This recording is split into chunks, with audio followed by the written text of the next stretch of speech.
fall out, all of all bow wow, call tall pow, south side, outside, pow out like missile thought, fire bounce higher, powers out now. I was outside, now my power pow now. Eyes wide, should've speak utterly upside down, camera obscura, power down scuba, mama in Cuba, my it sounds good now. Out and about, title bout, bow, how loud, high lie, Mutai, Aztec, forearm, Nasdaq, abstract, freckle rockin' chow down, hazmat to do so diametrically outbound. Matter of fact, pass that ginger pop in the cooler than the medulla of Rick the ruler, hula hooping with new bow downs from Newbert. That's that life of a king, got my crown now, feeling accomplished, super looper fresh chocolate, collectible conscious, young crunk in your town now. Via minor aircraft, snapping like a bear trap, Tijuana Air Max, chainmail gauntlet.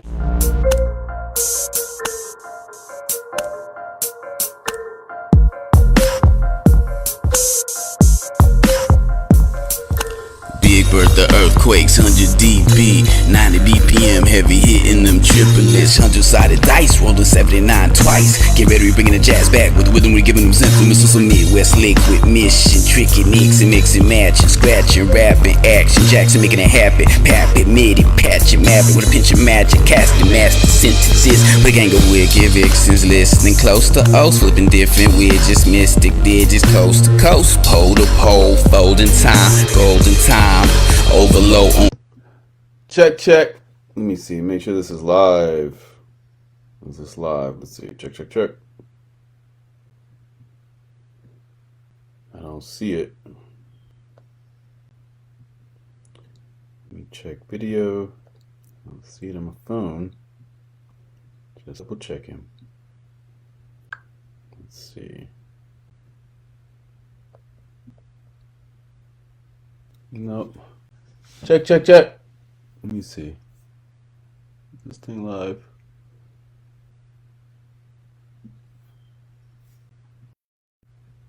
It says starting. I don't see recording yet.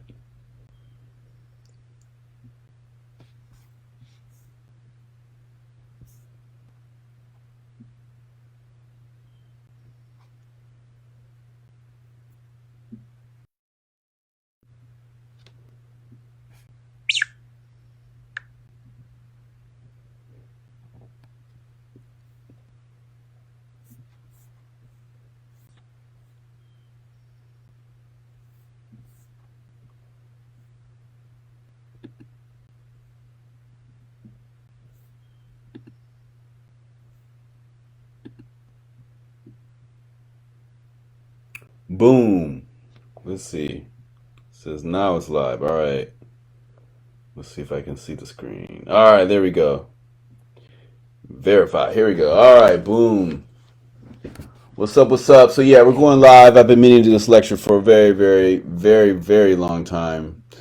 Yeah, so I did this interview with Weird Rap Group. I'm gonna pull that up real quick. It's called Weird Rap Group. So that group, I would post, some videos on there, some of my homies' music videos that I directed, or my own music videos, things like that.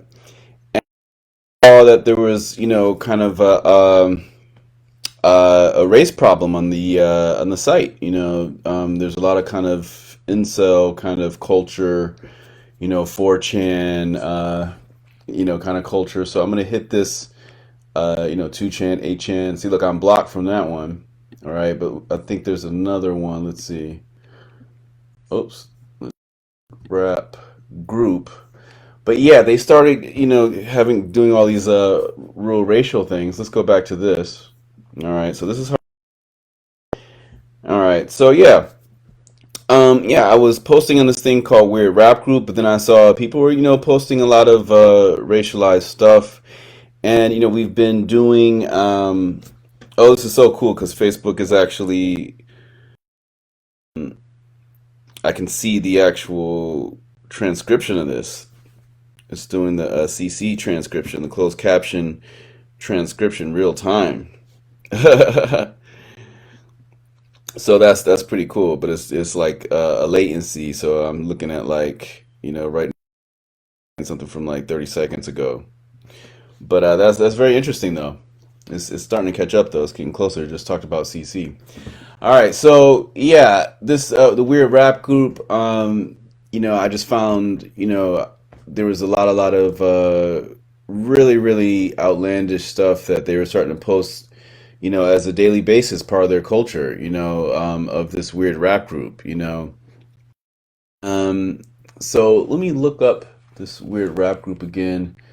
But yeah, so you see this picture right here, it's not even just about the pictures, they were doing stuff that was like pro buck breaking. So we're going to talk about that today. They were, the Euro rappers are smarter than the Black American rappers. And then even, they actual, extremist stuff like Die Antwoord, with the B face, you know what I'm saying?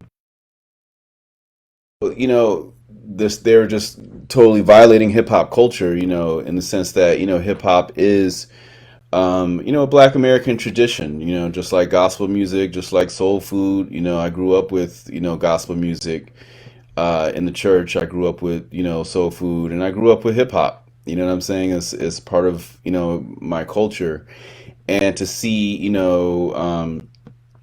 this kind of happen as far as, you know, just mocking our culture and and a lot of brown shirt stuff, so we're gonna just go into that. So we have this first image right here, uh and yeah, you can see that there, this is like ASAP, and or ASAP, right? And they don't even have the original ASAP from Living Legends. Let me actually type ASAP from Living Legends. I'm gonna type ASAP Living Legends. All right, we're gonna find a picture of the brother so we can give him a shout out. Because this is part of all of this. Let me see. I'm gonna go to here. Let's see. So yeah, ASAP Living Legends. We're gonna go straight there, just to give a little background, because a lot of people are like, oh, that ASAP Rocky stole his name from ASAP Rock stole his name from ASAP Fables. You know what I'm saying? Or was obviously influenced. We're going to be talking about the anti-con, anti-pop stuff. Because I feel anti-con actually came out a year after anti-pop, and there's only two letters difference in the name. But yeah, so shout out to ASAP, the original ASAP. But back to this thing here. Back, so yeah, back to this thing here. Now, so yeah, you can see, they got they're showing with this thing. They're showing that, like, they're purporting that uh, Europeans have bigger craniums, right? And that's a very old uh, thing that we've had to deal with as Black people, of trying to say we have smaller craniums and things like that. And if you've looked at those charts, I'll splice the chart in maybe later. But actually, no, I'm gonna just look it up right now because it's easy to find that chart. I'm gonna type, uh, smartest rapper chart. So very simple like that. I'm gonna type smartest rapper chart, and boom, it comes up right here. So let's see. I'm gonna go to this pudding.cool article, right? I'm gonna go there. It says the largest vocabulary in hip hop. They're like number of unique. ASAP Rock. They put ASAP Rock. Oh, 7,879 unique words used. Like, I want to see data behind all this, because they just pull out these charts. With my charts, you can see the real mathematics. You know what I'm saying? Everything's actually visible. But here, with all these, just pulled this out their hat. We don't know if this was actually verified. You know what I'm saying? Trying to make it like ASAP. I'm not saying ASAP's not dope, but what happened around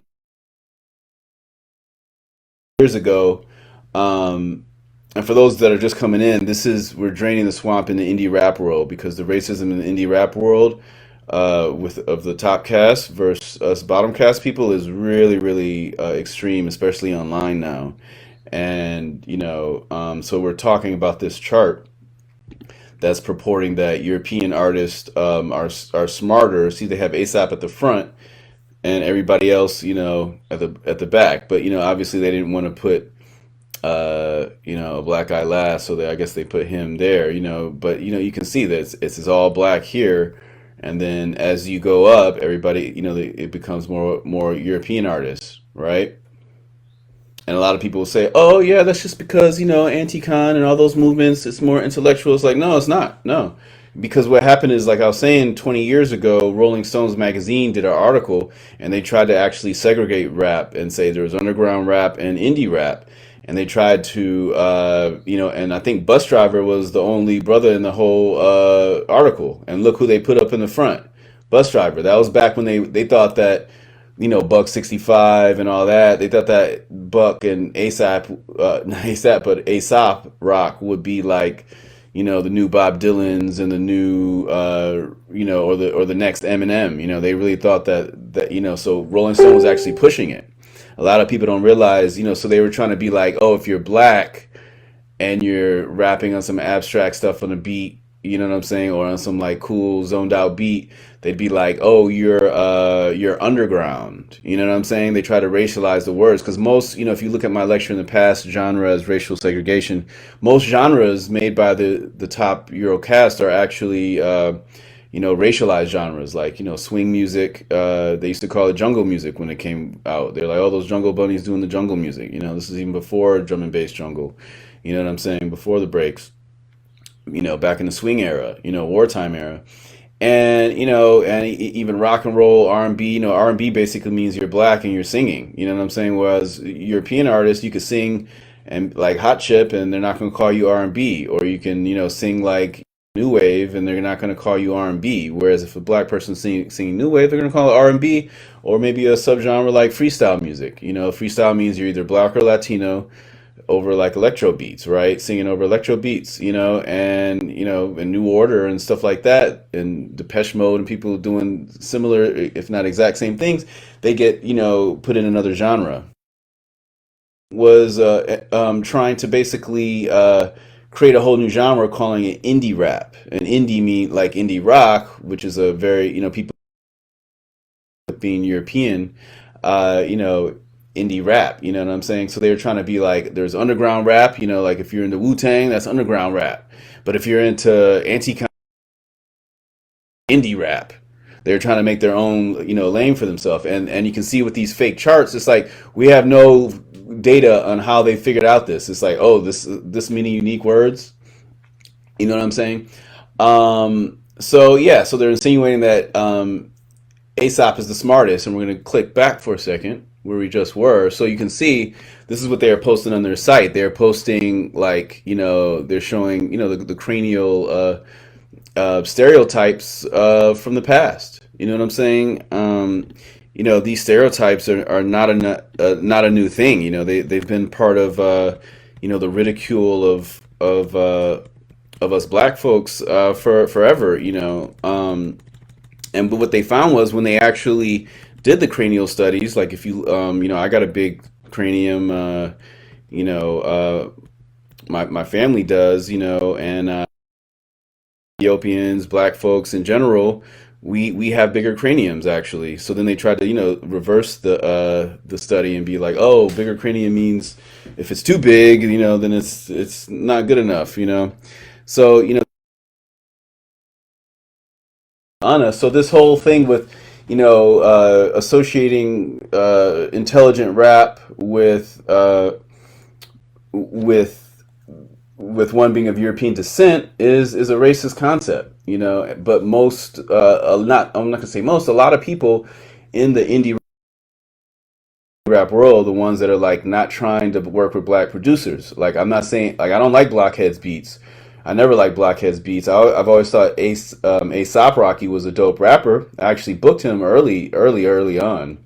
I've always thought he was a dope rapper, but his beats have always been kind of whack to me, and I never felt Blockhead's beats. I never felt RJD2. Uh, I like LP's beats. LP's sick to me. I've always liked LP's. I've always been scratching or rapping over his beats or dropping them at parties or whatever. You know what I'm saying? But yeah, but I feel like Aesop wasn't working with a lot of black artists, and we're gonna do a whole nother lecture on that. About black DJs and whatnot, because you notice that there's a lot of groups like that are black that have European DJs, but there's not a lot of European rap groups that have. You know what I'm saying? All right, so now I'm gonna pull up the actual cranial thing. So let me see. Just give me a moment. But yeah, so I'm gonna just keep talking about that picture. It's really really offensive. Um, because if you think about it, it's just like the group. If you actually go to the group, go to Weird Rap Group, you can find it. Their forums and threads are just littered with stuff that's ridiculing black people. Just let me pull this thing up for 1 second. But yeah, so what ended up happening was I ended up having a Zoom debate with one of the mods. This guy, I forget his name, but I'll pull it up. This one of the main mods, and while we were having the actual debate, you know, there was people posting like really racist stuff on there, and I was like, wow, we're actually real time, and we're actually seeing a lot of kind of incel otaku culture, 4chan kind of stuff, Reddit kind of crowd where people are just posting stuff that they think is funny, like the like this picture, you know what I'm saying? But this picture is really really important to me. That's why I'm starting this lecture off with this, because it's kind of just sums up this whole notion of the black rappers, like the gangster type of thing, and you know the Europeans are the nice guys, like Macklemore versus Logic. Like Macklemore and Logic, you notice that in modern times the radio stations are promoting positive Euro artists, right? But then all the black artists are always negative. Like you don't get to see the equivalent of a DJ Log, not DJ Logic. Shout out to DJ Logic, who's a brother, but I meant so shout out to Project Logic and DJ Logic. That's his thing, Project Logic. DJ Logic came out first before the rapper Logic, but the rapper Logic, I believe he got signed to Def Jam. He was basically he's part of a movement of this movement that I've been saying, of them kind of pushing pushing this whole kind of culture, this whole kind of you know the Euro the black guys are just like the disrespectful people to women, and disrespectful to kids and their family, and and gangsters and gang like that. Just a lot of real real messed up stuff. You know what I'm saying? I'm gonna go to the next slide, but yeah, the lecture we started talking about buck breaking, and it got so heated. I actually to the point, because he was, they were trying to say that, because they were posting a bunch of pro buck breaking stuff. They were posting a bunch of stuff that was, you know, saying that Tariq Nasheed's new documentary was actually homophobic for being anti buck breaking. But the thing is, buck breaking is human trafficking of men, women, and children, and even the R word, the RAP word, RAPE word, not rap, but RAPE, of men, women, and children. Um, it's a very, very touchy subject, and it was, it's a very emotional subject because that happened to people in my family. I had, a buck. A lot of times is, is word for, black male like myself. And so the Buck Breaking documentary is a documentary. I haven't seen it yet, but Tariq Nasheed made a documentary, and they were dissing the documentary, and they're just dissing a lot of stuff. They were dissing poor righteous teachers. they're calling poor righteous teachers racist. They're just calling conscious rap, racist. And this is what happens when you have like an open source type of culture. But the thing is that the cool thing is, people like myself, other rappers, hip hop isn't open source because, the board of directors, are vocal people, you know what I'm saying? And we can actually, still own our culture and vocalize about it. So Old Dirty Bastard once said, "Y'all will never, ever, ever, ever take this from us." You know what I'm saying? Whereas in rock and roll, rock and roll got stolen, and some rock and roll people might allude to it in their songs about, the theft of rock and roll and stuff like. But they didn't outright say it. Even with jazz, it's like other jazz players weren't dissing Kenny G in the '80s on tracks. You know what I'm saying? But like when Vanilla Ice came out, the black community came together and like, yeah, they're trying to puppeteer. They're trying to puppeteer us, and like even with the whole gas face thing, that that's what ended up happening. So let's get some more slides going. This guy was trying to say like trying to be pro buck breaking, and it's like buck break. There's nothing wrong with buck breaking. You know what I'm saying? That's being that's being homophobic, being anti buck breaking. They're talk. So it's like they're basically saying that if black men accept, that type of trafficking, human trafficking assault, then they are, being against the queer diaspora. You know what I'm saying? But the thing is that as far as slave masters, and any type of pimp or abuser, yeah, many of them are straight, many of them are queer. So it's like if there are people of all sexual orientations that do bad things, and the documentary is about Tariq Nasheed's documentary is about them doing bad things. So yeah, they're trying to defend that. There's just so much stuff. Ban me from it instead of banning the people that are posting the actual like racist stuff. They went to the source of perspective, which is the conscious black people trying pointing the racist finger. But the thing is that there was no black moderators on their thread. You know what I'm saying? So it's like this is like they're literally boxing us out of our culture, and literally not seeking black admins. It's like not seeking. You know what I'm saying? It's like there's a lot of people that would be admins or whatever. Especially when there's thousands of subscribers. It's a pretty popping group. You know what I'm saying? So we're gonna go to the next slide. Let's look for the next slide. Let's see. Let's pull this one out. This one's interesting. Now let's go to here. All right, he does exactly what I do, but better. He does exactly what I do, but better. This is basically, just from, the same thread, the same, page, and these are just different people from the same page, and from like South Africa, and like I was saying before, I'm not even going to post the Diane Antwoord stuff they're posting, but I came at them first, months about the Diane Antwoord stuff. We're gonna be doing the real full Diane Antwoord series in the future, but it's so extensive, all the heinous stuff that Diane Antwoord's done, that I can't even just do it in one lecture. It's really got to be something super long and a lot more, a lot of got the most extensive. He's got like 10 videos going in on everything heinous that Diane Antwoord's done. You know what I'm saying? Uh, which also includes gay bashing. Diane Antwoord's, the guy from Hercules Love Affair, they attacked him on camera and then try to frame the guy.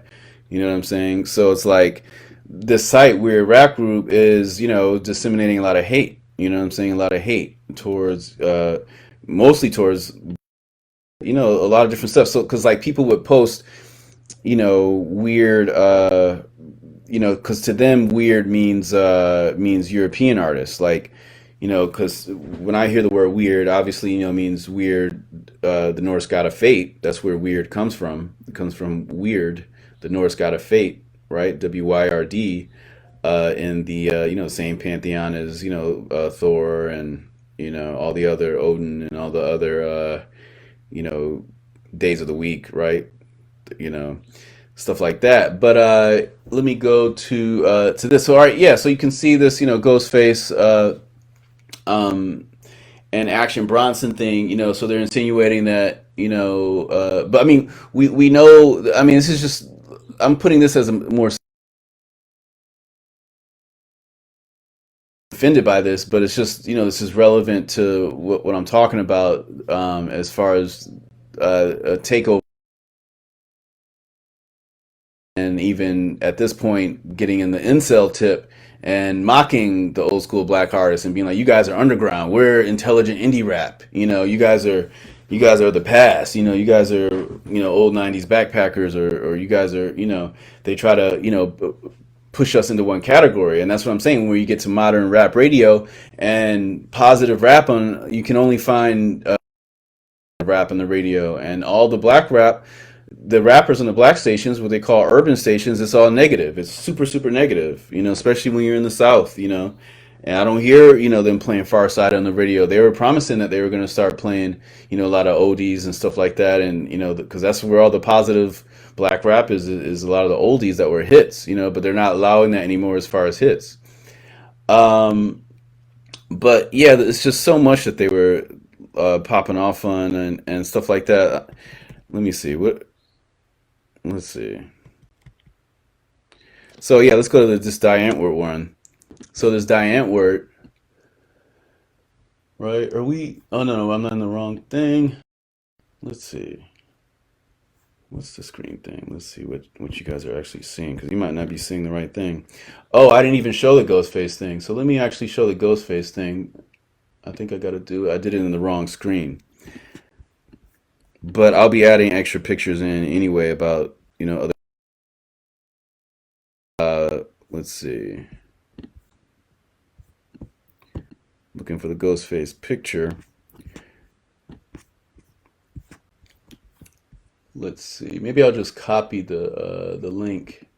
Yeah, I'm just gonna copy the PNG link. So let me copy that. Yeah, I put it in the wrong one. So let me see. There we go. So now you should see it. All right. So, yeah. So now you're gonna see it. All right. So yeah. So Action Bronson. In my opinion's always been copying Ghostface cadence. You know what I'm saying? And his really his timbre. You know what I'm saying?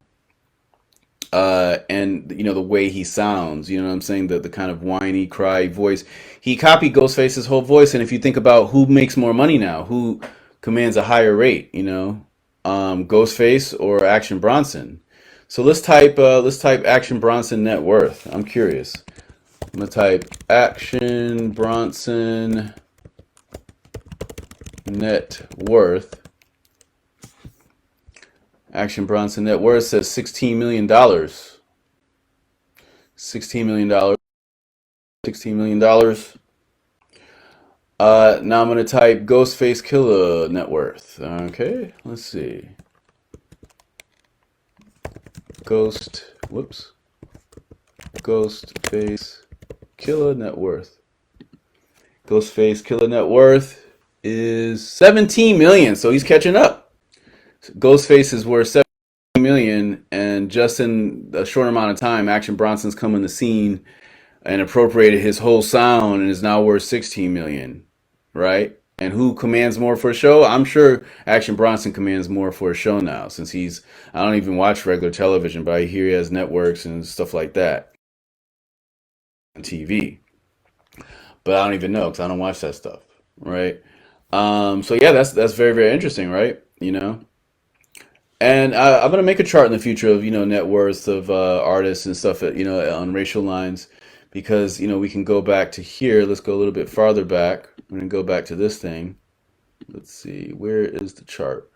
Rapper vocabulary chart. I'm gonna go back, and this chart is very very important. Again, we're gonna keep coming back to this chart in future lectures, because it kind of is a thesis, a main idea for this whole movement of erasure of black rappers from positive underground or just positive hip hop.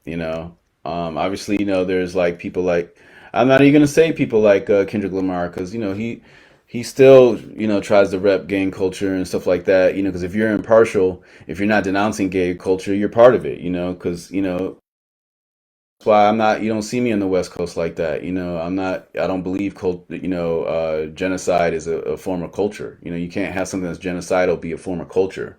That's why Whack 100 and all those people are talking crazy stuff, because it's not part of the culture. You know what I'm saying? If it's gang, that's not real culture. All right. So the largest vocabulary in hip hop lyrics updated January 21st, 2019, with 75 new rappers, including Brock Hampton. What? How many songs did they choose? They just chose one song. You know what I'm saying? It's like, did they include Razkaz's Nature of the Threat? Right? You know what I'm saying? And that actually comes up in our debate too. They were trying to debate me on saying that there were such things as pure Homo sapiens. I was talking about the L1 haplogroup, because I'm actually part of the L1 haplogroup, and the L3 haplogroup are the ones that mixed with Neanderthals about 65,000 years ago to form what we now know today as, the Indian diaspora, Dravidians, really, you know what I'm saying? That first admixture, and they were saying, oh, that's racist to say that, because they hadn't heard the new science, they're still on like 1950s science, so they're on 1950 science doing 1950 stuff, trying to segregate people. Because, like I was saying before, notice at the top here, they try to, have the European artists at the top, and you see it gets they put all the black artists here, like everybody is not that smart. And we're going to do a lecture in the future too on why MF Doom labeled himself as a free white person. You know what I'm saying? His status, he was like, on his ID cards, they found posthumously after he died that he was his ID card said a white person, because he saw himself as a free white person. You know, uh, because race doesn't exist. These are just castes. That's why I say white caste or black caste. I'm not. I'm talking about the caste system. Because we're all one people, and there are two major versions of one people. Those of the L3 branch, and the the original L1s and L0s, and the L0s are the pygmies, the L1s are the Bantu, like me. I'm L1 haplogroup. I'm talking about mitochondria, because we don't all have the same mitochondria. We don't all come from mitochondrial Eve, and they were trying to dispute that there's an actual mitochondrial Eve, but you can actually look it up. I'll type that in Wikipedia. I'm going to type mito, because this is not a religious thing, because they were trying to push me as some like religious Rasta, anti this, anti that. And I'm like, no, I'm just talking science. I'm going to type mitochondrial Eve. But yeah, this is all about the weird rap group. And they were trying to say, there's no mitochondrial Eve and this and that. But look, we can see right here, there really is a mitochondrial Eve. Like everything I say is facts. I only, this is a science academy, science and technology, music, color magic, all different types of stuff we teach here. But yeah, you can see, the L1 haplogroup, it was the L3s that mixed with the Neanderthals in the Levant. This is the Levant, and the Neanderthal, realm, as we've spoken on in lectures in the past, went all the way from, you know, the Neanderthals were landlocked actually from like Portugal to maybe Kazakhstan. We all know, I was actually in the movie The Dictator with Sacha Baron Cohen, but we know, of Sacha Baron Cohen's, comedies. A lot of people say that's offensive. His comedies about people from Kazakhstan. But yeah, so from Kazakhstan all the way to Portugal that's where they were landlocked. So, to the people at the Weird Rap Group, he was, trying to make me out, like I was saying before, they were trying to make me out into like some type of anti kind of person. And I was like, no, no, I'm just dropping science. You know what I'm saying? But let's go back. Let's go back. So yeah, so that's one of the first points is they were trying to debate me on that. That was really the main reason for us having a debate. Besides the buck breaking thing, that came up a little bit within the debate. Maybe I'll release that debate in the future, but he started really violating and really trying to pulled the Little Nas X card. I'm just gonna say Little Nas X for that community. And he was just, trying to push it in my face, and I'm like, hey man, I don't care about that subject. I'm not, anti. I'm not, saying, people can, do whatever they want in their home as long as it's legal. You know what I'm saying? Science and biology and technology and demographics and emasculation is a real thing in the black community. You know what I'm saying? As far as during the slavery wars, you know what I'm saying? So and then we've got all these other things to deal with, like this, form of segregation. We're going to continue to read some of this. So, all right. So it compares the number of unique words used by some of the most famous artists in hip hop. That is an example of quantitative view of lyricism once proposed by Tahir Hemphill. So this actually relates to Tahir Hemphill's research, and he's a friend of mine who hasn't gotten back to me yet. I did a lecture specifically towards him. He got a lot of money from a lot of European institutions, and I'll be doing a lecture on him. He is purporting that rap lyrics, as crime goes up, he's saying as crime goes, I'm sorry, as rap lyrics increase, as the gangster rap lyrics increase in black neighborhoods, crime actually goes down. He's saying crime's been going down all these years, but yeah, crime's been going down as a whole. But that's not, he's just relating that to the rap lyrics. Like crime has been going down as a whole across the country. Yes, that's a fact. But he tried to use that to say that since crime is going down as a whole, that rap music is crime in the communities. And I know for a fact that's fake, because I just had a third cousin found in a river. You know what I'm saying? They're all young men, and the two that were killed were. I want to debate Tahir Hemphill. You know what I'm saying? Because he's, even he's this is his extrapolation from his thing, and I want to know what song he used. You know what I'm saying? I want to know what song he used for this chart. You know what I'm saying? Because if you take Razkaz's, I don't even see Razkaz on here, but shout out to Razkaz. He's a homie, you know what I'm saying, petitioning with my homie Michael Honolulu we were doing his album cover for Ghetto Fabulous, for that album he did with Dr. Dre, right? But so this is like Tahir Hemphill, right? This is his cannabis right here. He's saying that I mean, obviously people with more patterns can squish more words into a song. So that's why, you see Bus Driver has, a lot of patterns, and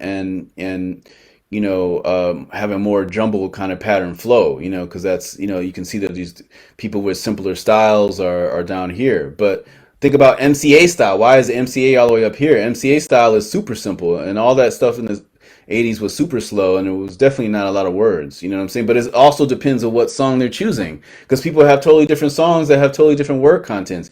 If they're going to take a song of Bus Drivers or Aesop's that has a lot of words in it, and then just choose, like even with MCA, let's say you chose, as I develop the awakening mind, I praise the Buddhas as they shine, shine. I come before you. That song MCA did, with the Buddhist monks, that has a lot of unique words in it. You know what I'm saying? Most of the words are unique. You know what I'm saying? But he's not rapping super fast. You know what I'm saying? So this is a measure of word count. And look, so they have all these artists here, right?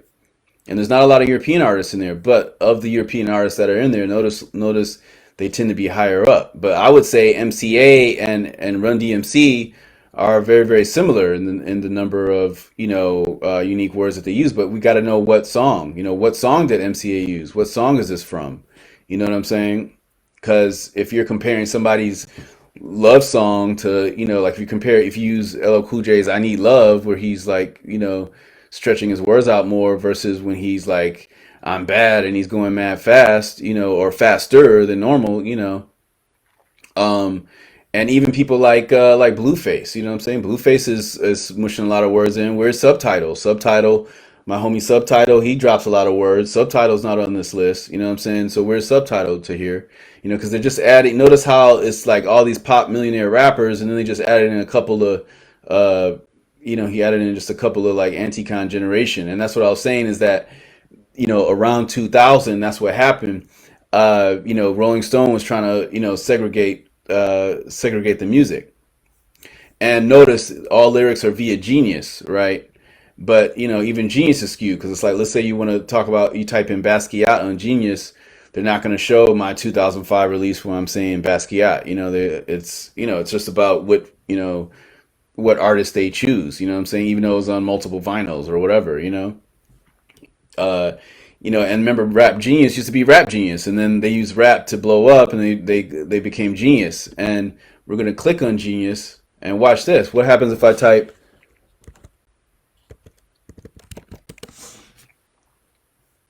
Look, they're monetizing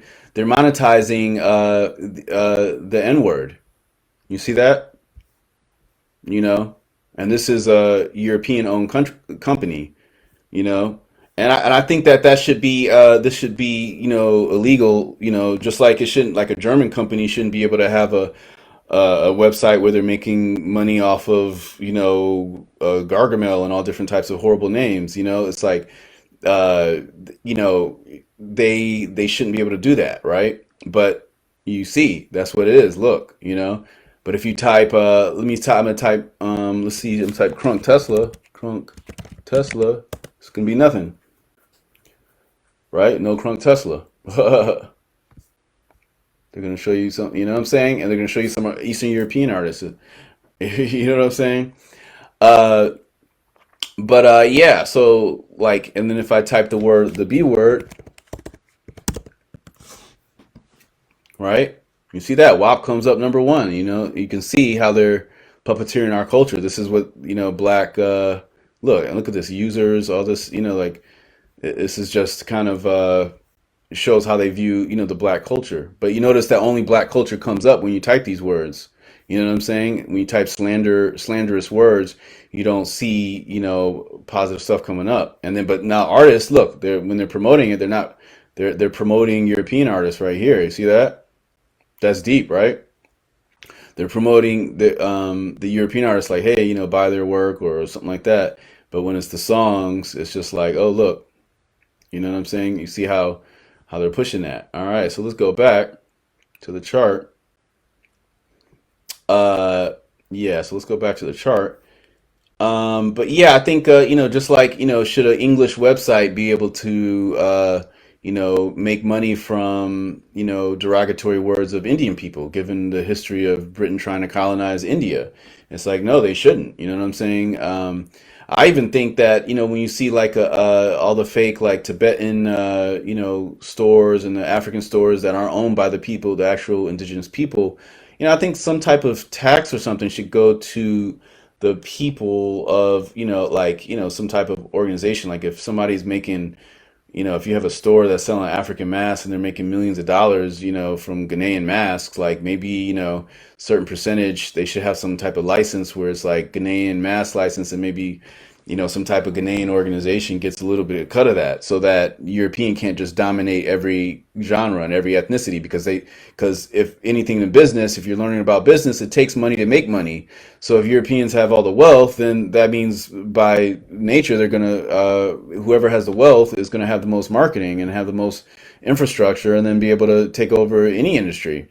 You know what I'm saying? So just like how Microsoft was dominant in the 90s, the government broke it up. The government broke up Microsoft, and they made them pay Apple a bunch of money. And that's when they came out with the iMacs and the colorful iMacs and all that stuff, with all the new Steve Jobs revolution. When he came back after they got all that money. You know what I'm saying? Because Windows was destroying them. You know what I'm saying? And monopolies are broken up for a reason. Because monopolies and mafias are a similar thing. You know what I'm saying? Because the oligarchy, whether you want to call it that, or monopoly, or mafia, or corporatocracy, whatever, those things got to get broken up. So 35,000 words cover 3 to 5 studio albums and EPs. I included mixtapes if the artist was short of the 35,000 words. Quite a few rappers don't have enough official material to be included. For example, Biggie, Chance the Rapper, Queen Latifah, and LP. Since the original release, so he used multiple songs. So he was averaging multiple songs. Okay. Since the original release, there's now a notable trend of fewer unique words among newer artists. This is easier to see in the following chart, where I highlight each artist's primary decade based on album release dates for the vocabulary calculations of the first 35,000 lyrics. So now you can see that Mr. Hemphill's used this data to show this. But like I was saying before, if I type, let's see, I'm going to type TED Talk Tahir Hemphill, TED Talk Tahir Hemphill. He's got about 2 TED Talks. So I'm just going to play a little bit of this. I'm going to, I guess I'll have to cut this out in the edit or something, maybe.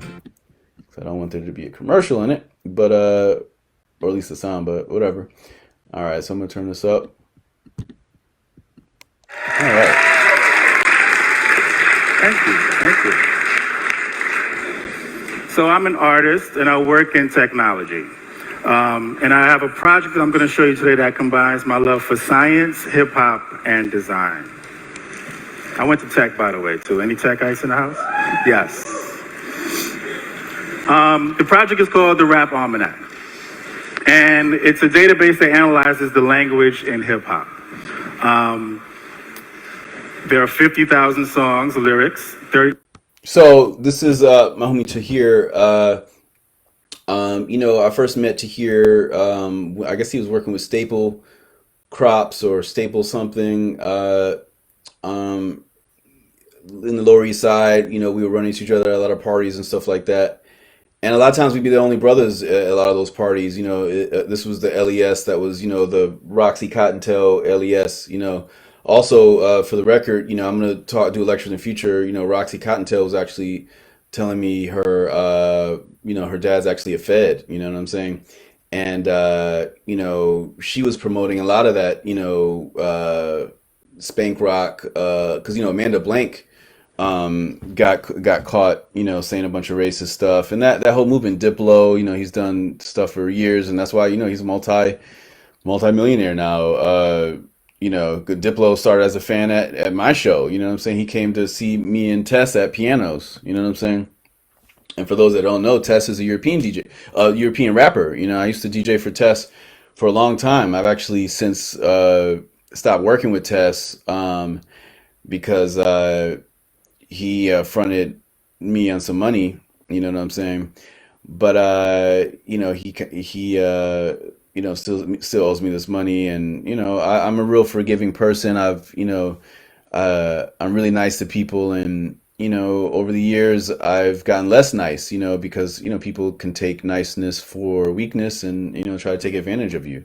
But he's like, yo, if you do this thing for me, I'll hit you with $300, da da da. And I did it, some studio session, and I did about 80 music video. Well, maybe for him, maybe I did like 30 music videos for free. I never even asked for stuff back in the day because we were working together as a team. You know what I'm saying? But this recent project, he was like, yo, and I had to cut him off. I'm gonna actually go here because people would be like, oh, trying to act like I'm on some Farrakhan or something. But look, check this out. Let's see, Tess. Well, let me finish some of what this Tahir thing is saying. 3,000 artists, 5,000 albums, and a search looks like this. You type in a word, in this case, power, press return, and you get back the results for every song in the database that uses that word power and where in the song the word is used. And the other data associated with each song are of course, artist name, song title, release date, and geolocation are 2 that are really important, and they'll come into play later on. So these are some analyses of rappers and their songs, and they were scored based on how important those scores related to. All right, so that's basically what we did. But notice how he shout out to him, but you notice how he's got these like kind of cranial kind of things, and these the different cutouts of the different rappers, kind of like Kara Walker's work, which I'm not a fan of Kara Walker's work, but it's it's kind of like I guess he's trying to do it like in a regal way, but it's kind of like the our cultural, the Moorish heads with the lapels, like what the people wear, where people wearing their lapels. So, this kind of relates to, a lot of cool stuff. He made this, very, very cool project. So, shout out to Tahir for this project.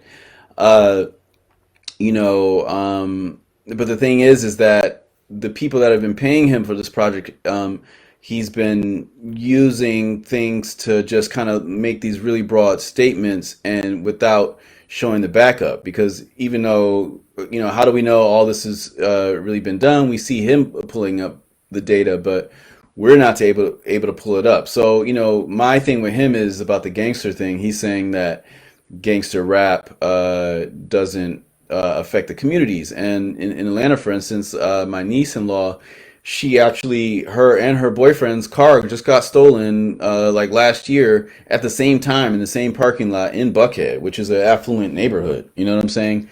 And for the record, Buckhead's actually becoming black. The demographics are changing in Atlanta, and there's a lot of white flight in Buckhead happening right now. But all the people that want to be in the rap game are all coming to Atlanta from around the world, around the country, and all the criminals are coming too. So rap does have a very high connotation with criminal stuff. Like, for instance, Young Thug's baby mother. Tahir, what about Young Thug's baby mother? I'm gonna type. Well, I'll do that in a second, but I'm gonna let him finish. But yeah, Young Thug's baby mother just she died due to the slime gang, Young Thug's slime gang. She was repping his gang, but the Atlanta news is trying to hide the gang wars, and they're just trying to make it the pop gang wars. People that are millionaires that are inciting the prison to school pipeline, or I'm sorry, the school to prison pipeline, through rap music. I feel that Tahir is trying to hide that, just like the Atlanta news is kind of hiding that. They're just trying to say that they had a fight over a bowling ball, and that's why they shot this woman in the parking lot. Not that they had a gang feud, a different blood gang set feud. I thought the guy was a Crip, but I guess they're different blood gang sects. And she's like Slime Gang, which is Young Thug's gang, her baby's father. And and they got in a gang fight in the bowling alley, took it outside. I believe that she might have fired a warning shot or fired shots at him, and then he pulled out his gun and shot her and ran off. And so we're gonna see what happens with that trial. Him and another woman were just arrested. All right. So I see the gang stuff increasing myself. That's why, just because crime is going down in America does not mean that, I'm sorry, crime in general is going down in America does not mean that crime is not going up in black communities. Because, if we're so-called only 12%, and you average all that in, a lot of that stuff gets diffused. To the data. So this is the first time that the content of hip hop is compared with the location of hip hop and the time in hip hop, and it gives a different context for the culture of hip hop. All right, we're gonna skip because this is like some geolocation stuff, where he's like tracking Kanye's geolocation movement, and where the people move over time, right? So let's see, visualizing hip hop lyrics as cultural indicators. All right, so Leah, let's see. Let's go to here. And invited me to come there and continue my work. So I did so. And I was also invited to go to Carnegie Mellon to add some more analysis to the database. But I also wanted to make some art from the data. And then so let's skip ahead. I'm trying to find the gangster stuff. Political career. And let's see. Yeah, I'll pull that up for another lecture, like the gangster stuff. But because I'm trying to find where he's like class with 6 of my students in the research lab, where this past summer I did a pilot. Let's see. So yeah, he's doing a lot of big things. So shout out to here, But the thing is that with scientists, a lot of times, there's not a lot of rap scientists out here. He's one of them. I'm one of them. And, he won't speak to me. He won't, back in the day, we were running each other parties, but he stopped speaking to me. and he's separated himself from the hip hop community. You know what I'm saying? Like, I'm one of the few hip hop scholars trying to reach out, and he's I'm gonna email him and stuff like that. But it's just just a bigger picture kind of that I'm talking about, of the extrapolation of the data, because he's trying to say that gangster rap isn't a problem, but it is. For me, gangster rap's not a problem if it's like just violence in general. But obviously, violence towards women is not a good thing. But so people having that stuff on the radio is very, very bad. And then actual gang stuff. I feel like all that stuff needs to be banned from the radio. Because you don't see it on any other station. Like I've said in a million other lectures, you go to the Mexican station, it's all positive. Tejano. You go to the European stations, it's Macklemore, it's Logic, it's, what you call it, Moon, whatever, sounding like Akon, that guy that sounds like Akon. It's all positive stuff. You know what I'm saying? And then you go, to all the pop rappers, especially all the new ones, it's more and more negative, and it's getting everybody's a blood gang member now. And so, here at the United Turntablist Guild, which is also, connected with TTM Academy, we're pushing for the end of mafias in hip hop. Just like they banned the Italian mafias from, building contracts and all that type of stuff. All these, really expensive industries. The blood gang needs to be banned from them. From the music industry and the entertainment industry, because the blood gang clearly has a monopoly. You know what I'm saying? Even Trippie Redd's a blood gang member. It's like all you're telling me the alternative pop trap is gang, and everybody's in the same gang. That's why everybody's moving to California. It's very deep. And we've talked about L. Ron's church being connected with the Bloods and stuff like that. We've shown Game's picture many times. All right. Now, so for the next part, we're gonna go. We're gonna let's see. I'm gonna find let's see, this desktop thing. All right, so that's part one. That's part one. I'm gonna cap that off. That's part one.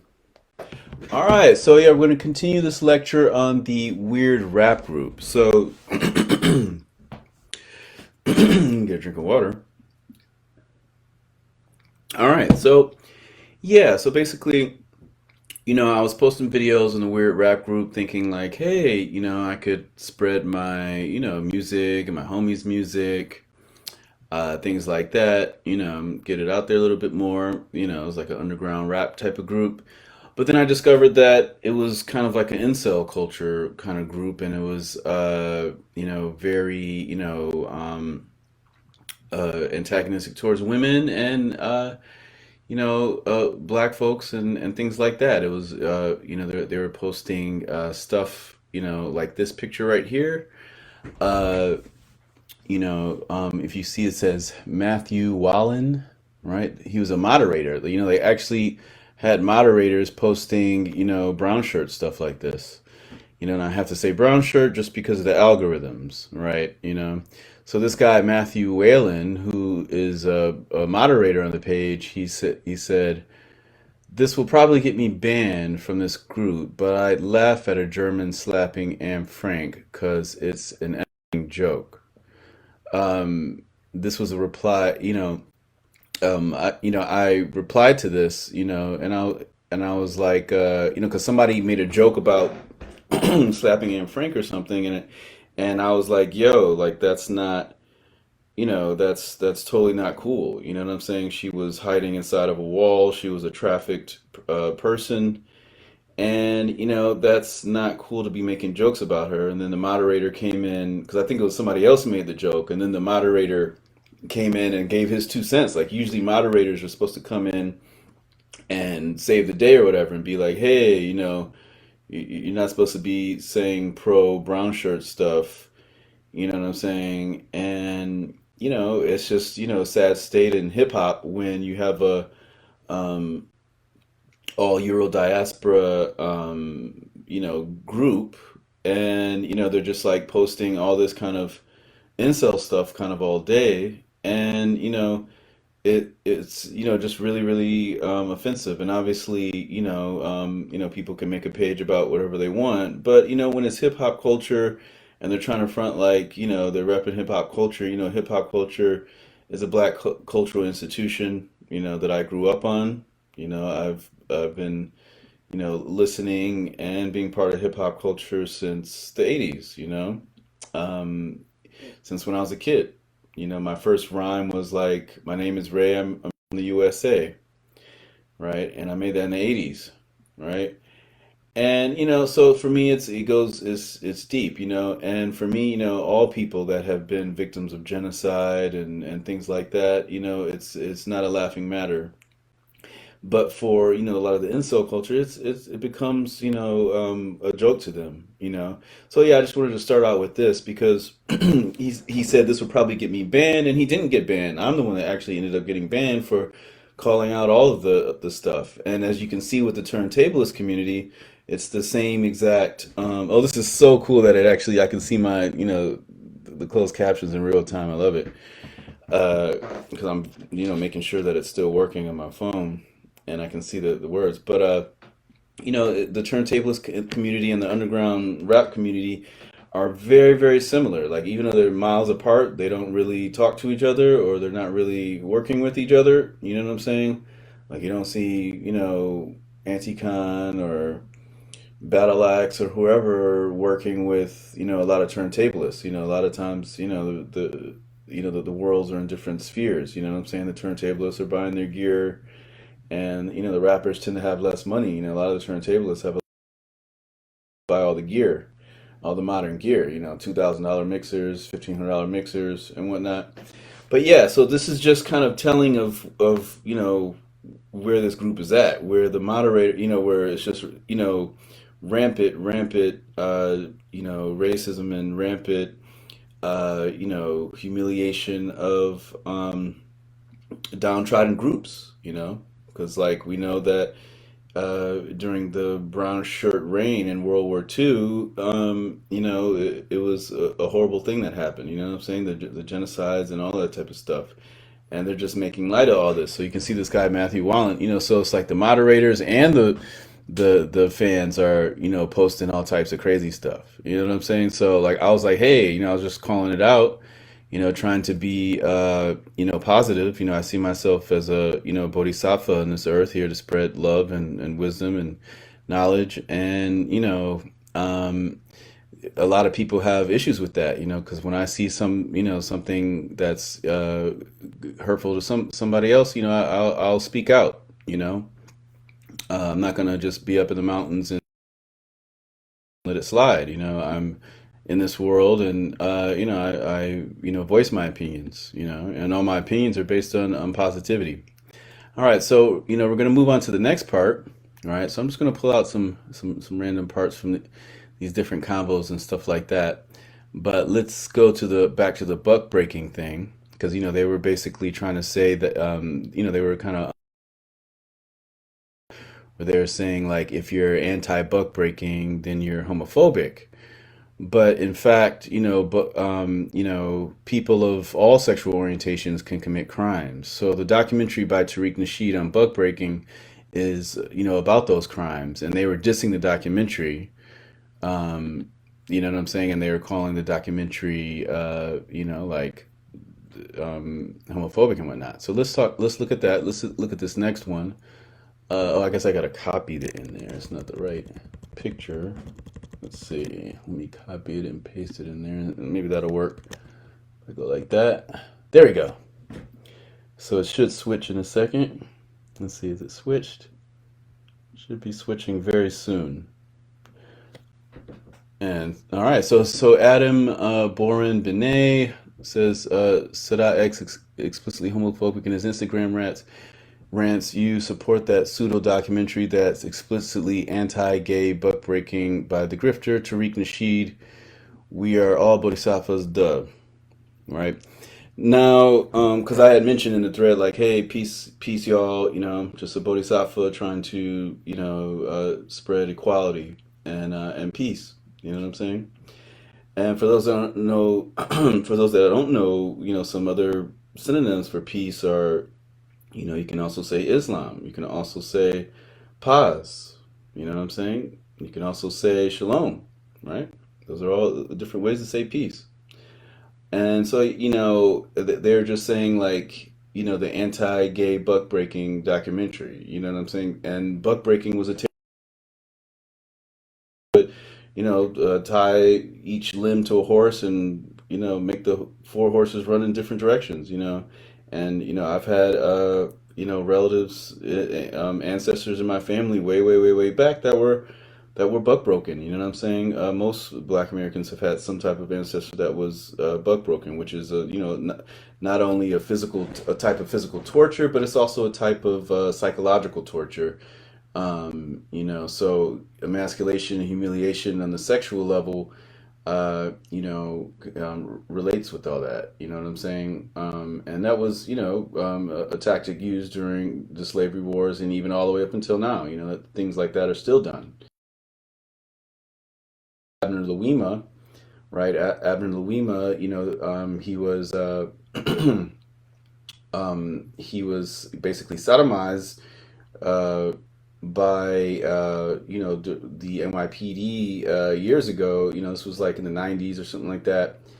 And so I mean, it's a tradition. You know what I'm saying? Because you don't hear that happening to everybody else. It's a specific kind of relationship between the top cast and the bottom cast.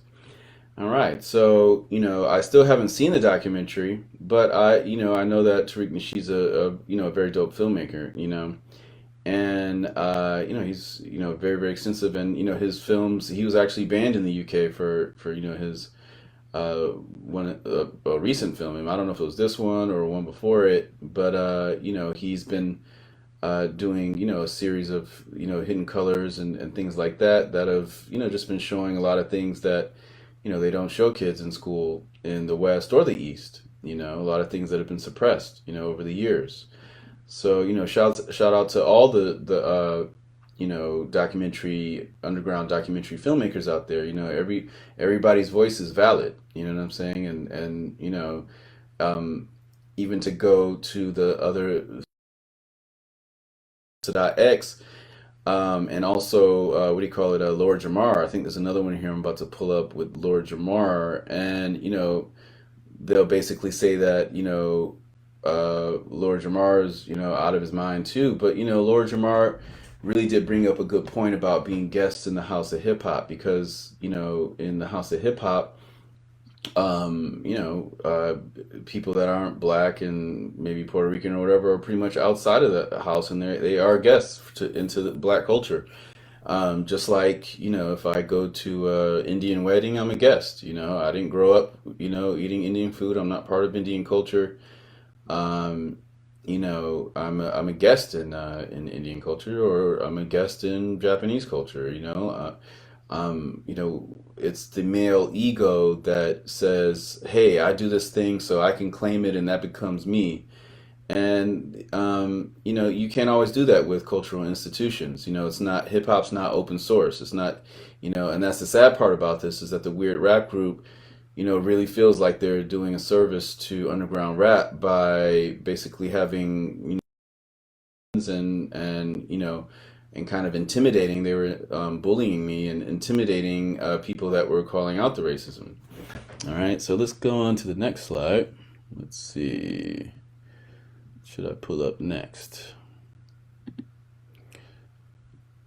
Now, let's see. Let me pull up this one. I think I'm going to have to copy the link. All right, so let me copy this link and paste it in right here.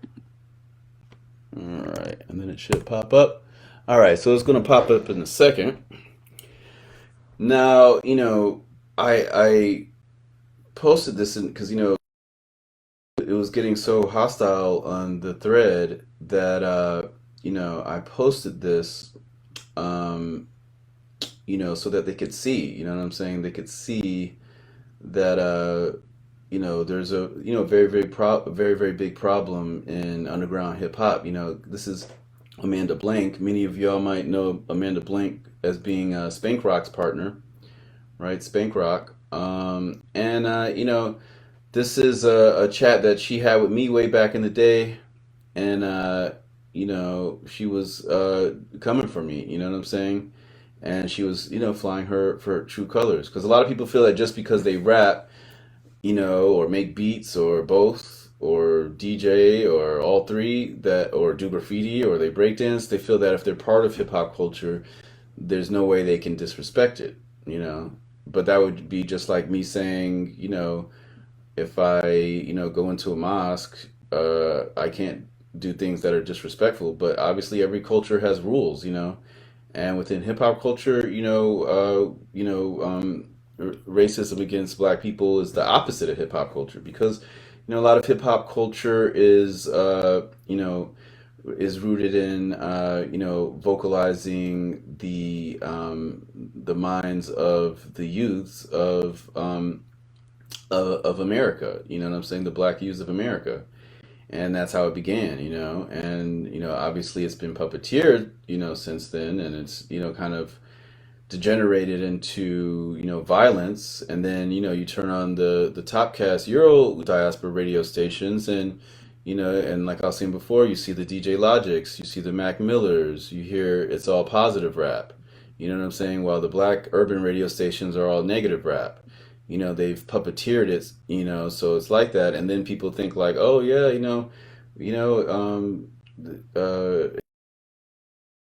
all we're just like smarter than them, and they're just kind of like on this lower vibrational thing, which has become a truism, which is sad.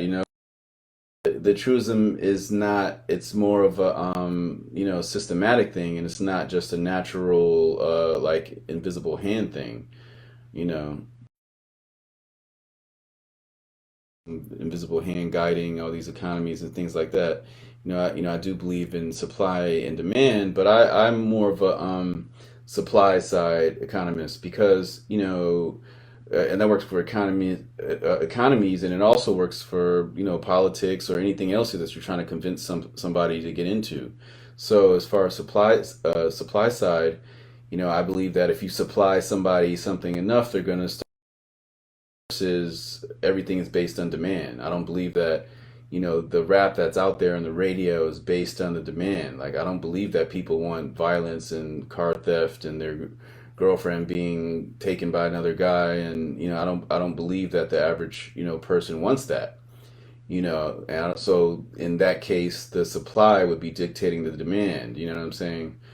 So as we see here with Amanda Blank, she showed her true colors. All right, now, so let's see. What did I say? Amanda Blank. It's important to triangulate the bigger picture. Nobody's pushing spank rock now. All right, but all right. So now let's move on to the next slide. So let me just kind of organize these once I'm finished with them.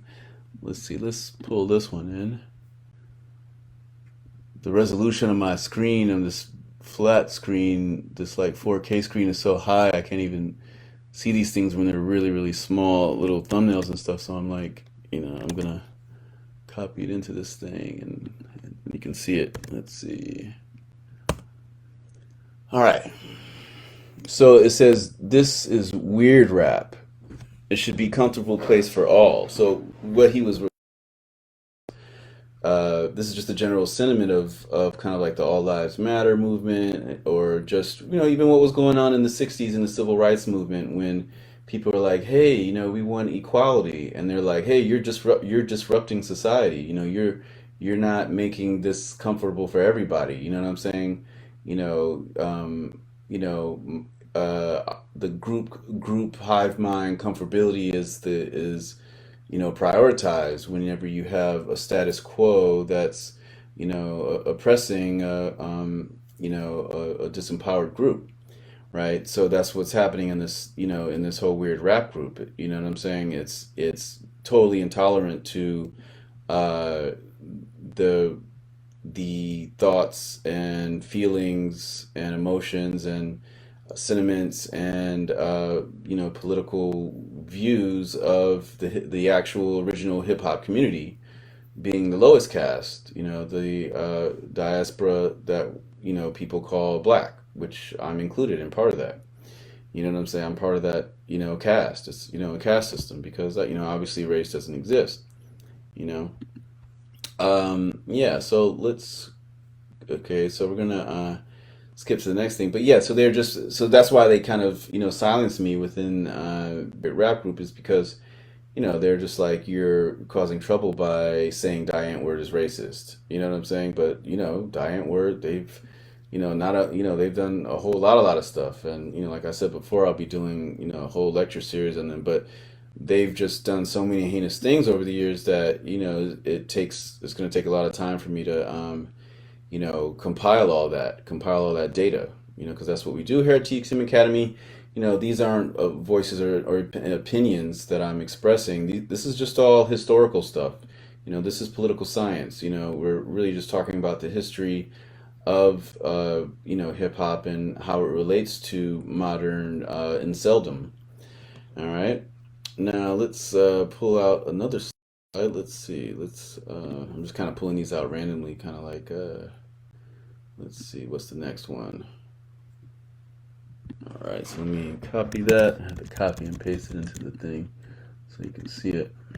All right, so let's see.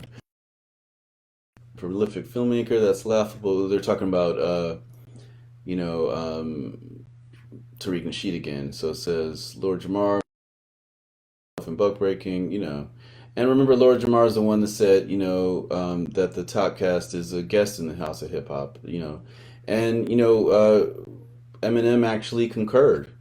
Like if I type Eminem guest House of Hip Hop. So if I type Eminem guest House of Hip Hop, you see it says Eminem admits he is a guest in the House of Hip Hop. So even Eminem is able to admit it. You know what I'm saying? And not a lot of people, a lot of his fans would never admit that. You know what I'm saying? Just like I was saying before, if I go to an Indian wedding, I'm a guest in that culture. You know what I'm saying? That's not part of my culture. In modern times, now in ancient times, that's a whole different story. But I'm just talking about the modern political context, because, ancient India had a very, different demographic than modern times. But that's another story. So now I'm going to go back, right? So yeah, we just proved that, right? What Eminem was saying. Now, all right. So let's move on to another slide. Let's see what this one is right here. Nope, that's the wrong lecture. Okay, so yeah, the poor righteous teachers one. This is what I really wanted to do. This one, this poor righteous teachers one. They were literally dissing poor righteous teachers, and I think before in the lecture I couldn't find the exact quote. You know what I'm saying? But I'm like, yo, anywhere where somebody's, people are dissing poor righteous teachers, I had to, post it to my friends on Facebook. Like, this is just wild that, cats are actually dissing poor righteous teachers. Poor righteous teachers were the R word. I don't want to say it too many times for the algorithm. It never stopped me from enjoying their music. I just chose to look past it because it focused and focused on all the other parts of their music I did like. So it just shows how this kind of, how a lot of people view, hip hop because, back in the time of Martin Luther King and stuff like that, when there was people marching all over the country, and churches were organizing marches. The top, your diaspora cast was mocking us and trying to just go to school and stuff like that. And so they have made us the bad guys, you know what I'm saying? And, so he's making poor righteous teachers the bad guys. Poor righteous teachers are calling out the R word, but then what they do is they, try to use projection and they try to reverse the narrative and shoot the R word back at you. And that's just like the All Lives Matter people, you know what I'm saying? And remember, I'm not a BLM person. I'm not a Black Lives Matter person because, they're anti-family, they're anti-nuclear family. And they actually had to, change their website for that. But I'm also not All Lives Matter, you know what I'm saying? I'm for, for justice and equality. But, I'm not for erasing the differences between different groups, you know, because we're not all vying for the same types of equality. Some people, you know, run the society and have the benefits and the privileges and the higher caste status, right? All right, so now let's go to another one. That was an interesting one. Let's see. Now let's see this next one. Okay, so this goes to the Die Antwoord stuff. I'm gonna bring that in. All right, let's see. So this guy's like, James Garcia's like, I'm about to leave this hippie left pushing group. Yo, stop getting political, right? You know, and that's how they. I was the only one, you know, saying, stuff about equality and not, doing stuff like that. So this they're posting Die Antwoord, you know, and Die Antwoord is, you know, clearly, wearing B-face here, and for the algorithms, I can't say what we normally call it, but they're wearing B-face, and it's mockery of South African people, of Black people around the world, you know, and this is a Dutch Afrikaans, hip hop group, and sadly enough, they're the number one, basically international hip hop group in the world, pretty much. You know, like they're the biggest group out of Africa, and technically number wise, I can't think of a group, not like some of the grime outside of the grime artists. Think of anybody bigger, with more numbers on YouTube is what I mean, than Die Antwoord, But let me go back a little bit on one of these. Oh, no, I didn't see that one. That's weird. All right. Now, let's see. Let me look a little bit. I got a whole bunch of other slides here. Let's see. Anthony Cloward. So yeah, Anthony Cloward. I was supposed to be debating one of them. I was supposed to have a debate with one of the people. I believe it was Anthony.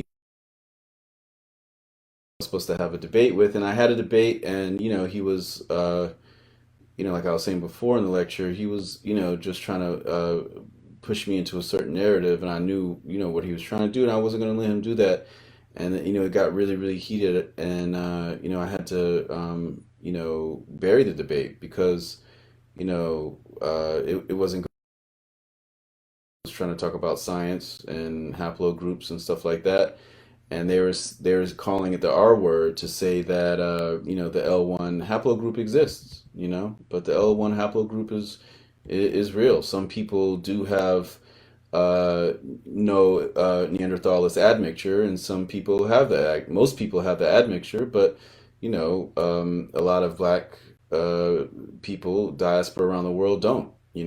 Because mothers pass their mitochondria onto their children, and not all Homo sapiens have a mitochondria that come from L1 Homo sapiens, the original Homo sapiens. Some people have Neanderthalis hybridized mitochondria from non-human progenitors. So you can look all that up. Like even the Jarawa tribe out of the Andaman Islands. They're the Black tribe off of India, off the Andaman Islands, off of India. That they are the genetic, they're the genetic fathers and mothers of all people from Asia. All the whole Asian continent includes Indian, Caucasian, and Northern Asian, and Southeast Asian. So I'll type, let's see, Andaman Islands, and I'm going to type Jawara, let's see, Andaman Islands, Jawara tribe. All right, boom. So we're going to click on the Andaman Islands, Jawara tribe. So this is Andaman Islands, but notice they're not showing the picture. They're actual people, right?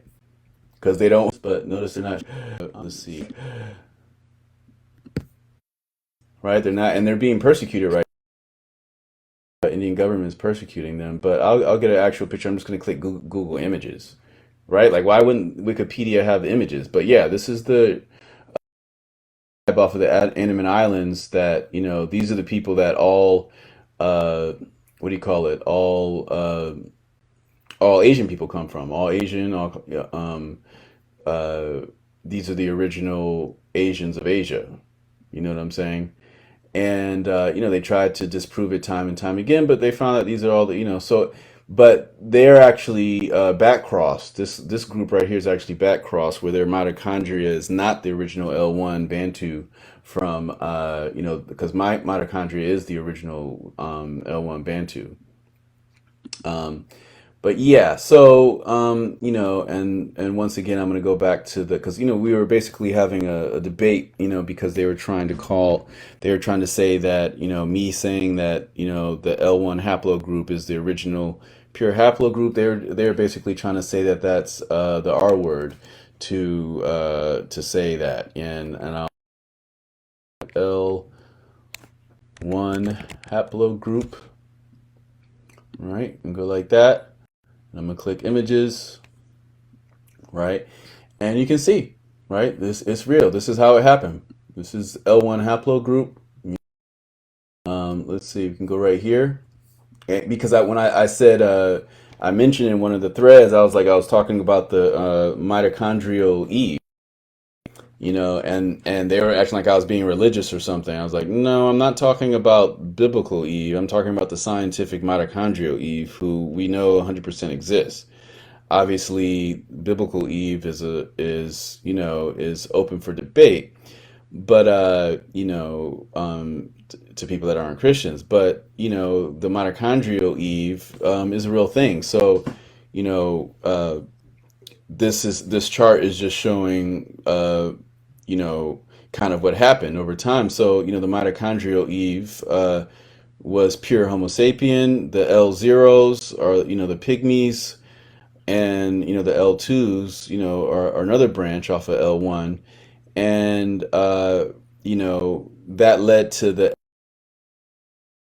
L3s are the ones that mix with the Neanderthals to create the V, T, U, K, H, J, I, W, X, H, V, X, T haplogroup, U haplogroup, CZ haplogroup, F haplogroup, C, D, M haplogroup. You know what I'm saying? The C haplogroup, X haplogroup, A haplogroup, D haplogroup. All these haplogroups have admixture because the L3s were the ones that mixed with the Neanderthals. So all the haplogroups that I just mentioned that aren't the ones, the L3s, and I mean the L1s and the L0s and L2s and the L3s that stayed in Africa, or the ones that didn't mix with the Neanderthals, they all these other haplogroups have straight hair. So there's really, genetically, there is no such thing as race. There's just these haplogroups, and so there's really just two types of people in the world: the people that remained with the genetic Eve mitochondria, and then everybody else that hybridized with when the L3s hybridized with the Neanderthals to create this whole diaspora of different haplogroups. And everybody can live happy together. But if you look at the carnage in the world, a lot of oppression in the world, you can see it's not necessarily the L1 Bantu people that are hurting everybody. And remember too that Egypt, started from the south and moved up. Egypt came from out of Ethiopia and the Horn of Africa and Central Africa, where the L1 symbol is. So many of the Egyptian pharaohs and people were of this Bantu stock, right? But yeah, so that was what the debate be there, because he's just they weren't even letting that happen. So I'm going to click on this again, another version of this. And what's interesting is that let me see. Here's another interesting thing right here. I'm going to click on this one. All right. No, not that one. So yeah, so right now we're dealing with wartime, right? I'm gonna actually go to where let's see, um, Neanderthal region Europe, right? Since we're talking about haplogroups, this is where so this is the region right here. Whoops, let me go back. This is the region right here. This is where the Neanderthals were landlocked. A lot of people don't realize that people think that Neanderthals were building boats. The Neanderthals weren't humanoids. They were basically hominids. And hominids are basically like Harry and the Hendersons, or they didn't look like us. They had no foreheads. Their eyeballs were the size of what do you call it, like a small orange. You know what I'm saying? The just like with a gorilla, a Neanderthal child could totally knock out Mike Tyson. You know what I'm saying? Mike Tyson would not be a match. Just like Mike Tyson can't fight a gorilla that's more than like 5 years old or something. Yeah, like Mike Tyson might be able to fight a 3-year-old gorilla or 4-year-old gorilla. But, once that gorilla starts maturing and hits puberty, there's no way Mike Tyson could take a gorilla out. You know what I'm saying? They're way, way, way, way stronger than humans, no matter how much steroids or weight we pump up and stuff. There's no way. So, the Neanderthals were actually landlocked. They weren't, they were, uh, basically, the images that we see of them being like cavemen and stuff like that, all that stuff is fake. Science has proven that, you know, uh, most likely they were covered in fur. There might have been some ones that weren't, some, different color of fur, things like that, but they weren't, they were landlocked. They never made it to the Americas, you know what I'm saying? Because they couldn't build boats. They needed to be able to walk.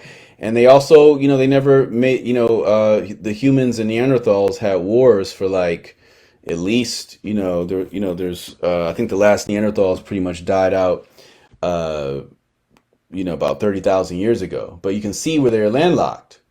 And this kind of relates to what's going on in the world today, because there's certain places in the world that have a lot more war all the time than other places in the world, right? Because like you go to a place like Jamaica, and yeah, there's been wars in Jamaica, but it's pretty chill out there.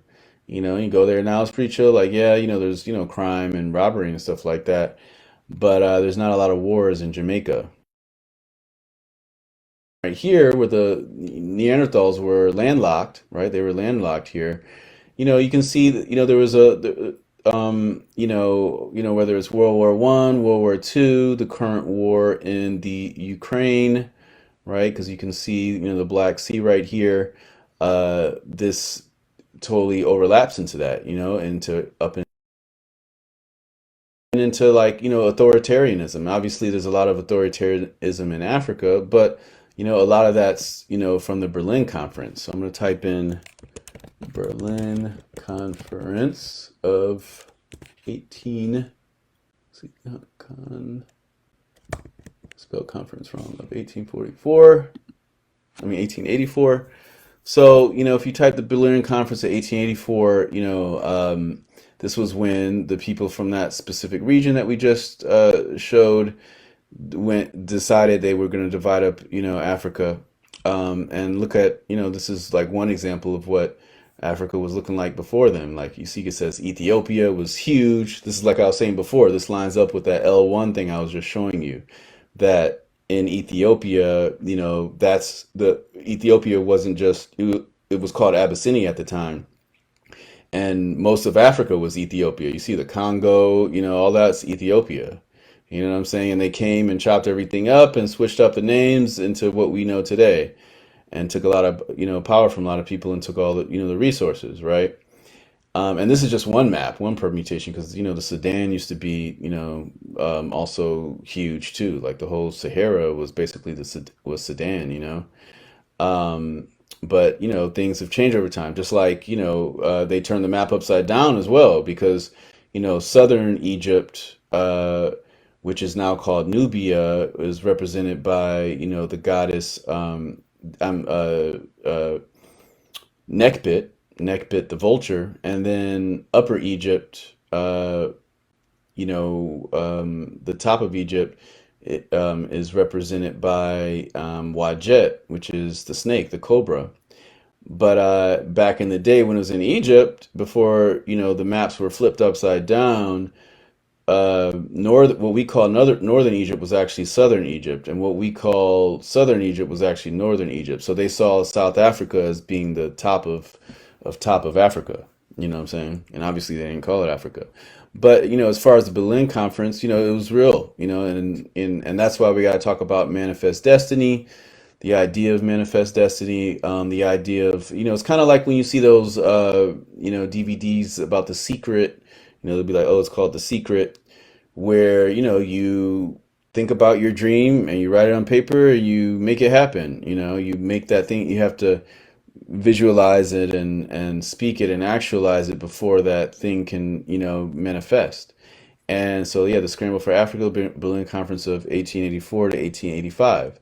And if you go to Berlin today, what are they doing now? They're chopping up hip hop culture. All the gear companies, all that stuff, native instruments, you know what I'm saying? Electronic music, all that stuff, obviously, Kraftwerk and people like that were making electronic music and pioneering the use of electronic devices, but the modern electronic dance music wasn't stemming from Kraftwerk and them, you know what I'm saying, because that was more like some art house kind of stuff.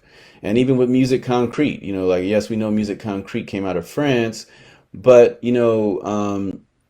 Music Concrete was not a precursor to dance music. Dance music came out of Detroit, out of black people tweaking machines that were thrown out by rock and disco people for sounding wanky, and so they took those machines and started making dope stuff out of it. Because a lot of those machines, actually, the prices were dropped way, way back, you know and this is what we see here. So, and then we have the thread, on Weird Rap Group, and it's a similar things, people shaking hands with each other and excluding people, excluding non-top caste, Euro diaspora, and manifesting their the destiny, chopping up countries. Like, we can look at some of these things, chopping up Africa like a cake, and that's what's happened to hip hop. So hip hop's been chopped up into a cake, and the people that invented hip hop have been left with a little slice called gangster trap. While the positive rap, the backpack rap, the only rap that's really succeeding and doing really well generally I'm talking about the positive rap. A lot of it's not of the original people that invented it. You know what I'm saying? And we'll talk about Odd Future and Tyler Creator and all that stuff, winning Grammys, because he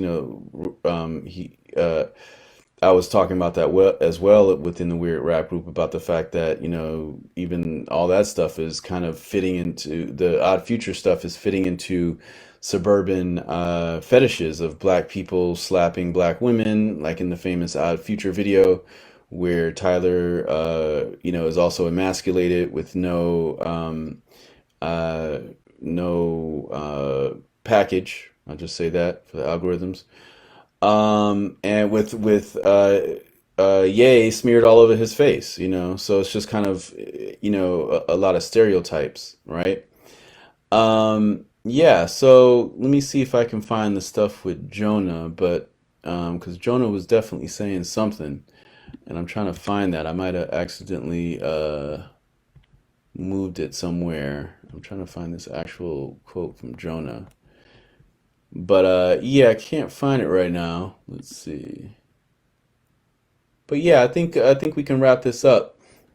You know what I'm saying? I think we can actually wrap this up, because I've pretty much talked about what the problem is. It's like the Weird Rap Group is ban they literally banned me from the group for talking about equality and trying to stick up for Anne Frank.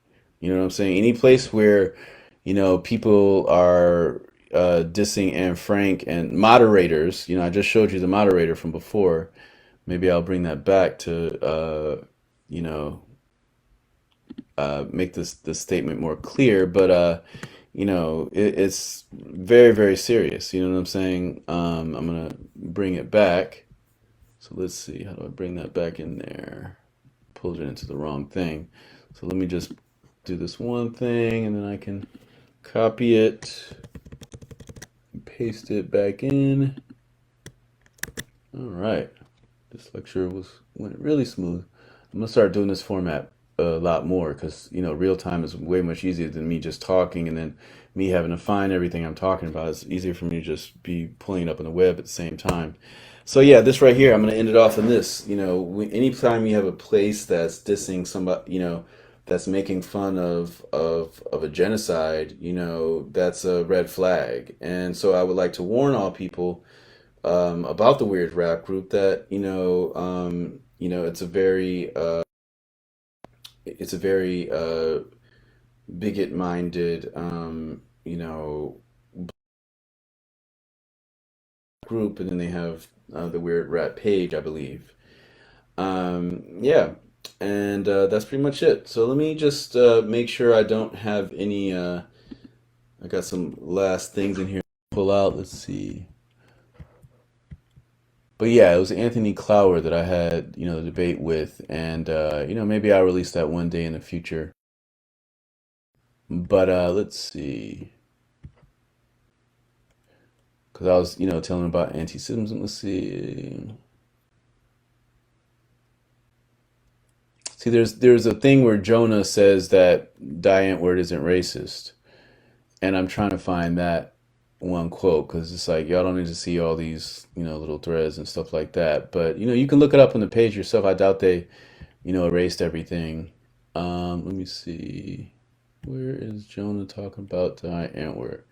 Because he definitely, I can't find it on here. But you can actually, go on the thread. You could join the group, if you're trying to see what they're, all that stuff. But, even as I was having the debate with Anthony Cloward, like I was saying before, people were actually real time posting even, more insensitive, misogynist kind of, really extreme stuff, and he wasn't even moderating it. So they're just letting it flow, And they say if you're not part of the problem, I mean, if you're not part of the solution, you're part of the problem. And these guys are, showing that, in real life. It's a very, very sad day, to see hip hop culture degraded to this level. You know what I'm saying? Because I mean, we have enough degradation on the radio. I used to think that the indie rap world, people would understand. You know what I'm saying? But it's clear that it's not. You know what I'm saying? Just like I was saying before, as within turntablism, there's a very, very strong parallel with fascism and kind of authoritarianism, being viewed as cool. You know what I'm saying? And being like, oh, be quiet, stop complaining, that whole type of vibe. All right. So yeah, I'm gonna end it on that, and yeah, thanks for listening. And I'm gonna, maybe I'll end it off on the original things from the beginning of it, kind of pull it full circle. Like this is, let's see, right here. This is what I was starting with. All right, and I might switch this lecture so that this is part one and the other one's part two that I did before, because this half of the lecture moved way faster, just because I changed the format of how all. But yeah, this was the, one of my main points, that, just them pushing this idea that the white rappers are smarter, and goes to the whole bell curve thing. Like I was saying before, I'm gonna type bell curve book, right? This is kind of pushing the idea, the bell curve book, on Wikipedia. So, I'm gonna go to the reactions. All right, so let's see, reception. The bell curve received a great deal of media attention. The book was not distributed in advance to the media, except for a few selected reviewers picked by Murray and the publisher, which delayed critiques for months and years after the book's release. Reviewing the book in the New Yorker said, the book contains no new arguments and presents no compelling data to support its anachronism or anachronistic social Darwinism. So for those that don't know, social Darwinism is a form of eugenics. The idea that black people are archaic and Europeans are newer and smarter, that and stronger, like survival of the fittest, and also let's not forget the full name of Darwin's actual book, right? If you type, let's see, Darwin, Charles Darwin. I'm gonna type Darwin, and then I'm gonna click on his book. Well, actually, no, I'm gonna just do images because I could probably just find the actual name of the book. So this is the actual name of the book. This is what they don't want to tell you in science class. Charles Darwin, The Origin of Species by Means of Natural Selection. This is what they'll tell you in science class, but they don't show you this other. Or, it says, or the preservation of favored races in the struggle for life. So this is kind of like, oh yes, the reason why we're enslaving all these people is because, they're not as smart as us and we need to guide them, you know what I'm saying, type of a thing, All right, so we're going to click back. All right, let's go back to where we were. All right, so boom. We're going to finish the reception of the bell curve, right? Because this whole that meme that they were forwarding is basically the same as the bell curve idea. All right, so and I'm glad. Let's see. So I'm glad that Wikipedia is at least calling it out. So it said that the authors omit facts, misuse statistical methods, and seem unwilling to admit the consequences of their own words.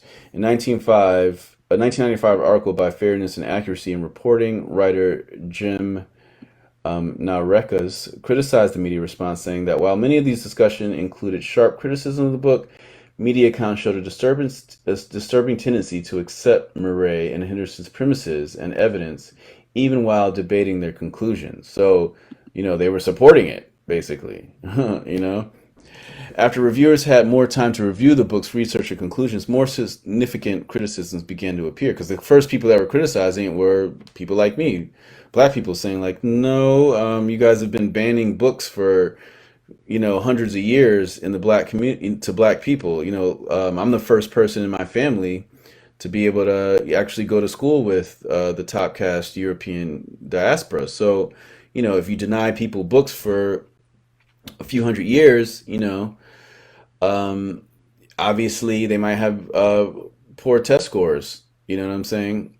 When books are banned and burned and stuff like that, and resources are hoarded, right? So yeah, let's continue. After reviews, let's see. After reviews had more time to review the book's conclusions more significant began to appear. Okay, so writing in the Slate said that the book was full of mistakes, ranging from sloppy reasoning to miscitations of sources to outright mathematical errors. Lehman said that, unsurprisingly, all the mistakes are in the direction of supporting the author's thesis. Many criticisms were collected in the book, and lack of peer review. Herrnstein and Murray did not submit their work to peer review before. Any omission may have been seen as incompatible with their presentation of it as a scholarly text. Nicholas Lehman noted that the book was not circulated in galley proofs, a common practice to allow potential reviewers and media professionals an opportunity to prepare for the book's arrival. Of the bell curve, right? But so the book was basically saying that Asians and Asians were smarter than Negroids, right? And other ethnicities. You know what I'm saying? That's not true. We know that it's the whole nature versus nurture thing. If you give people a happy home and you're not banning them from drinking water or reading books, they're gonna and you do that for 150 years, and they're gonna have a much more higher test scores if you give them more opportunities, right? Yeah. Then let's see, is this last one here? This thing right here, I'm going to end it off on this. right, this whole Ghostface thing again. I'm kind of just circle for people that are just coming in now. Let's see. All right. I'm gonna copy that one in there and paste it there. All right, boom. So yeah, like this right here, this kind of goes in there too. He does exactly what I do, but better. And it's real. Action Bronson really does do exactly what Ghostface does. And in the earlier part of this lecture, we actually went into their net worths, and it's very very similar. You know what I'm saying? And Action Bronson obviously commands more money now than Ghostface, and I'm sure his net worth is higher now. I'm sure 5 years from now, Action Bronson's net worth is definitely going to be higher than Ghostface. You know what I'm saying? Even though Action Bronson totally stole Ghostface sound. You know what I'm saying?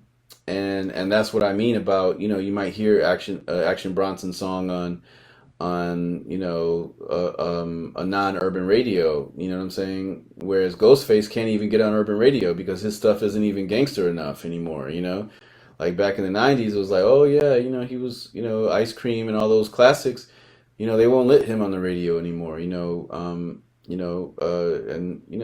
a very very sad day um, when positive black rap is not allowed on the radio, only on like some random college radio or something like that, or the Black Eyed Peas. They're the only ones that can get through. Like with their new hit, they know that hey, we're trying to make an Ibiza hit. So they like sampled all those Ibiza hits. They're Black Eyed Peas are like one of the only groups that's positive that gets to allowed to be on the radio. And notice they're not on urban stations. They won't play a Black Eyed Peas song on Black Urban Radio because Black Urban Radio has historically been, and in modern times, not just historically and on a contemporary level, is all violence. It's all violence and hyper sex and exploitation of the bottom caste, which is my caste. All right, and that's it. So yep, peace everybody. Thanks for listening.